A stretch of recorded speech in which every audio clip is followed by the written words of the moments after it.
Alright folks, pretty much here's the I was gonna do an unboxing, but that's pretty boring. Just show you what the box looks like. Nice beautiful artwork, gorgeous girl on there, so that's kinda cool. That's the box, pretty much HKS themed. That's the back. So get that out of the way. Let's get into the nitty-gritty of the controller. It is a wired controller, about maybe 8 to 10 feet of cord. It's a USB, so you just plug that right in your PS3. Let's see, that's the steering wheel pretty much. It's locked to the Y-axis. Joystick, D-pad. Then we got the PlayStation button, the macro button to map out all your buttons. The select, start. So we got the X. See, the X and the square button. It's not actually those. It's with this controller. It switches the L2 and the R2 for these two. So when you're making your selection, you're gonna have to hit the R2 button, and to go back, also you hit the L2 is actually your square button to go back. Triangle, circle. Then we got L1, R1, L2, R2, which is actually, like I said, your X and your square button.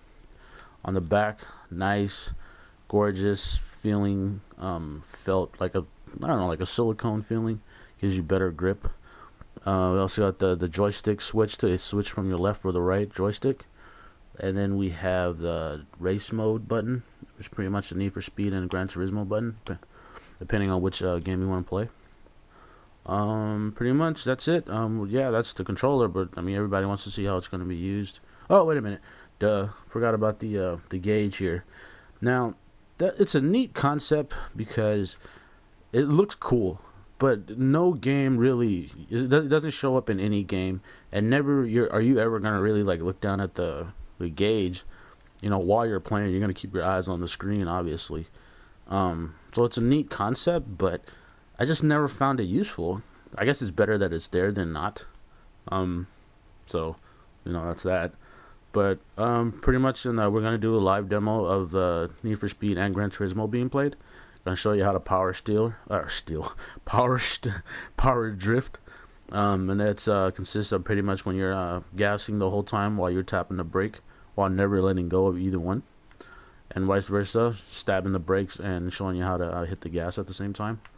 So, all right, let me get right into it, and if all editing goes well, you'll pretty much see the controller in action. Alright folks, we're pretty much going to be playing Need for Speed Shift 2, and we're going to be in race mode and Need for Speed mode right now. And we're going to be racing with an Audi R8. So see how my finger is just pretty much mashing the gas right now. Just keep an eye on my hands and my buttons. Going to go ahead and stab the brakes. Oh wow. Rumble feature, obviously, you can hear it, feel it. Oh, almost hit the button, the camera switch. The only thing I would have wished is maybe the if you guys can watch my left thumb, I'm more or less kind of clicking. Oops, there you go. I'm more or less clicking the steering wheel more than I would like to. So I would have thought maybe the steering wheel could have maybe just been a little tighter. Oops, that's me. Started going off the road. I wasn't paying attention. But as you guys can see, I mean, it's like with Need for Speed, I got pretty much full control. Never went off the road, and it's just fun to play. It's fun to use this, you know. So we're gonna go ahead and do another speed run. Oops, that was kind of my fault. And coming up right now, not this corner, but the next corner, I'll show you guys how to do the steering with the drifting with the gas and the brakes. Watch how my thumb never leaves. Oops. Oh, that was my fault. Damn it. Well, that wasn't a good one. I'll probably do it with a Gran Turismo 5. And like I said, I would have wished maybe the steering wheel been just a little bit more stiffer. So I feel like I'm clicking it more than anything, just so I can have the control. But it is a learning curve, so once you get used to it, you should be fine. How about we do another one? Yeah, pretty much. I mean, it feels great, feels good in the hands. That was me again. Don't worry about that. You know, let's see if we can get it on the next corner right here.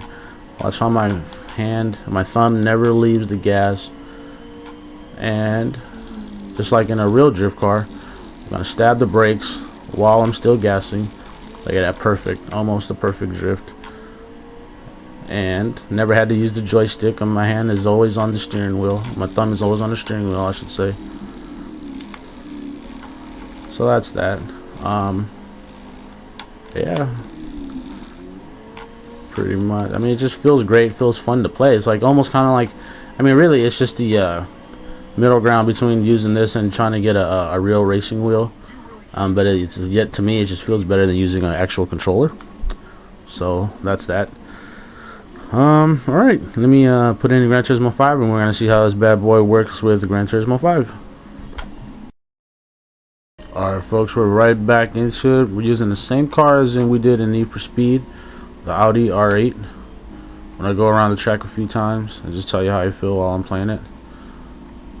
It definitely, even though it's the same controller, it feels a little different from Need for Speed. Obviously, because it's two different games. Obviously, it goes off of what you're, you know. Ooh, let's stab the brakes. Whoa, look at that. You know, so it pretty much goes off of what your preference is. Some people might wanna be able to use it for Need for Speed. It feels more comfortable. It's still, for me, I still think the range and the feeling of the steering wheel, it's just, if it was just a little wider and tighter, I'd feel like I'd have a better feeling, especially with Gran Turismo 5. It's definitely a great controller to use, but it just maybe the next iteration I'm gonna use that improvement.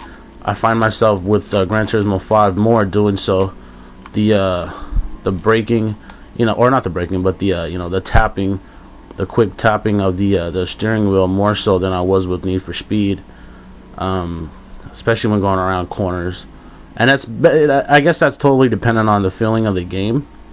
I still had to do it in not in Gran Turismo, but Need for Speed. But then I also noticed too, it's definitely the steering wheel, because it feels a lot better when you use the joystick. That's not to say that, yeah, I think it's more of a mechanical thing. Because like I said, if it was just had a higher range of, if it was stiffer and it had a higher turning range. So, whoa, look at that. I just feel like it was a whole lot better. I guess I would have more control. Let's try to do the power drift. Can we do it? No. Ah, well, that's my fault. But yeah, and you know, it's a great controller. I definitely recommend it for the gearheads out there. It takes some getting used to, and I've had it maybe for a good 2 months now. Just now doing a review. So yeah, I would recommend it. You know, it's even, I wouldn't even say halfway the same price range of would, the $100, $150 it would for like a Gran Turismo wheel. This is about the halfway mark. Not everybody has a mount or a room for one of those. So yeah, so it's good for what it is. It's pretty much the same size as the DualShock 3, same weight.